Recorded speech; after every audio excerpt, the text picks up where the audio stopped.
Well, once everything's rigged, we're ready to launch the boat.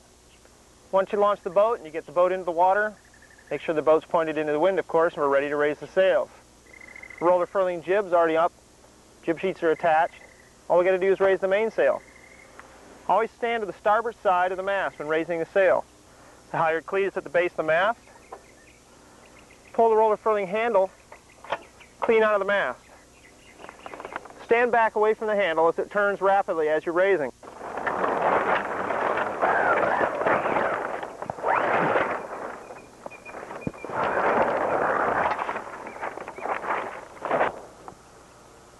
Once you've fully hoisted your mainsail, make a loop at the end of the halyard, or add a block such as I have. It's a block with a becket.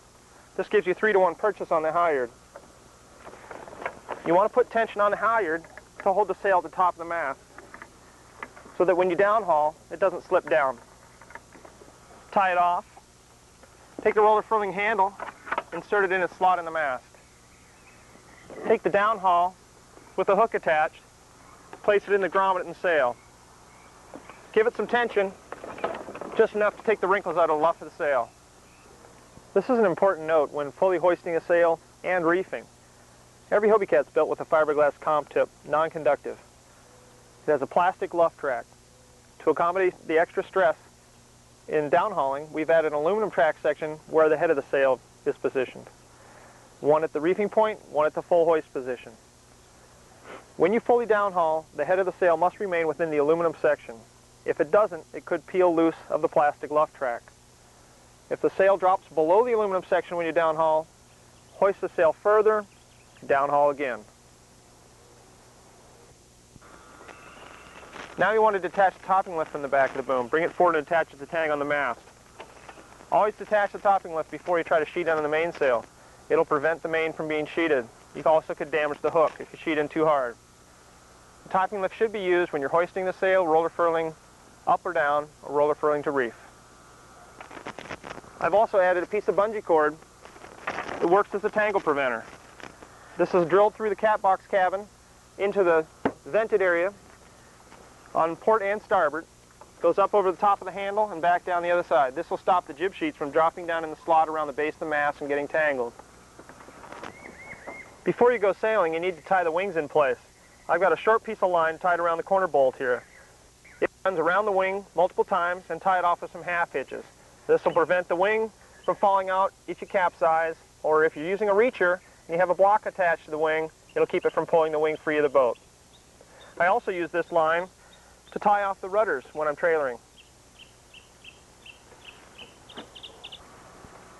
For higher wind conditions or just for better stability while sailing, we've added 2 reefing points into the mainsail. This allows you to drop the sail partially, reduce the sail area, and have an easier to control sail. To reef the sail, you need to remove the downhaul. Hang it from its tang on the mast. Pull the roller furling handle free of the mast. Attach the topping lift wire to the back of the boom to support the boom while we ease the halyard. Uncleat your halyard and ease it off as you slowly turn the handle. We're going to drop the sail down until we're just at the point where this grommet is above the slot opening. I'm going to retension the halyard.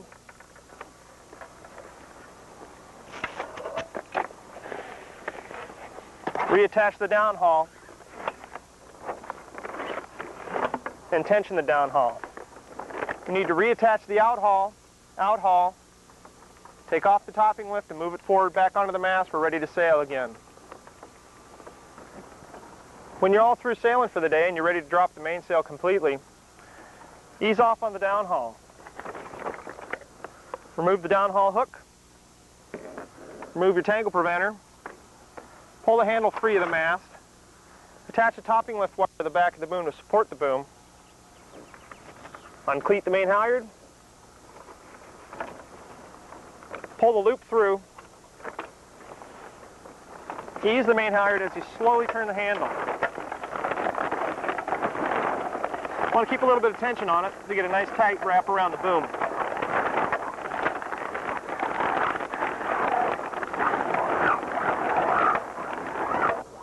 Once you get the sail all the way down, reinsert the handle in the mast. That'll keep the boom from turning and uncoiling the sail.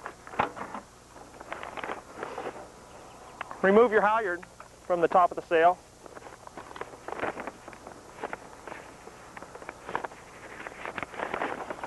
And tie it off at the base of the mast. Unpin the furler handle and remove the boom.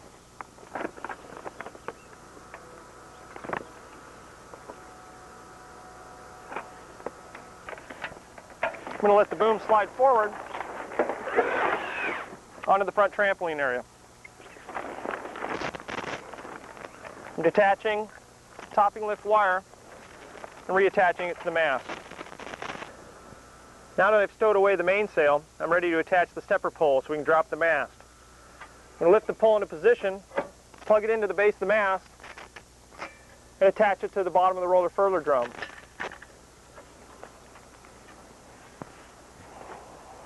Now I can pull the stepper's bridles back to the front crossbar. Pull the loop out of the front crossbar and attach the hook. Remember, you want the hook to be facing outwards, that way it won't get caught on the box as you're starting to lower the mast. Once I've got it hooked up to the line that comes out of the front crossbar, pull the tail line up through the thimble of the trap wire. Double it back and pull it taut. As the mast goes down, this will loosen up a little bit. So when you're going down, make it taut. When you're tying it to go up, make it a little bit loose because it'll get tighter as it comes up. Now that I've tensioned up the bridle lines, I've attached the mainsheet blocks to the bottom of the pole and to the spreader bar. Go ahead and pull the taut tension on the mainsheet blocks. That'll ease up pressure on the bridle wires. That'll allow you to unpin them, and then we're ready to step the mast down. Be absolutely sure when you're in this position with the bridles attached that the mainsheet blocks are securely cleated. If this were to come uncleated, the mast would go ahead and start dropping down. If you're going to step away from the boat, I suggest tying a little half hitch to make sure the line can't come free of the cleat.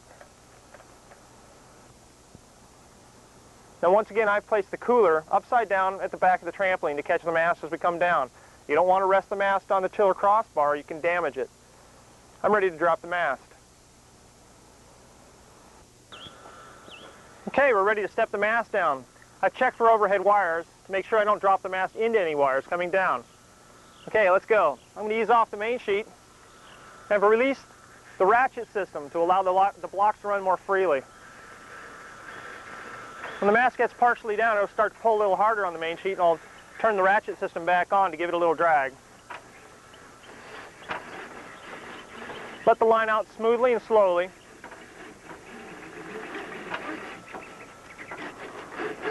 Until it comes all the way down and gets onto the cooler. We're set. I'm going to go ahead and cleat the main sheet, and that's it. We're ready to take the pole off.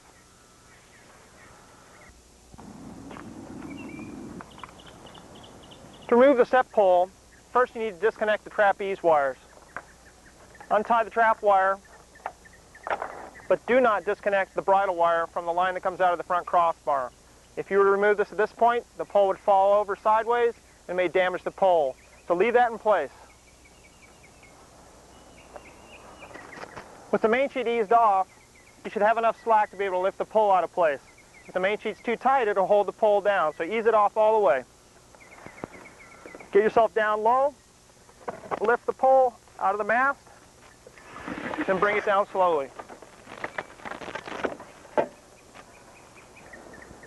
Once I've disconnected the furler drum from the pole and the bridle lines from the front crossbar, I've gone ahead and wrapped the main sheet line around the pole for good storage.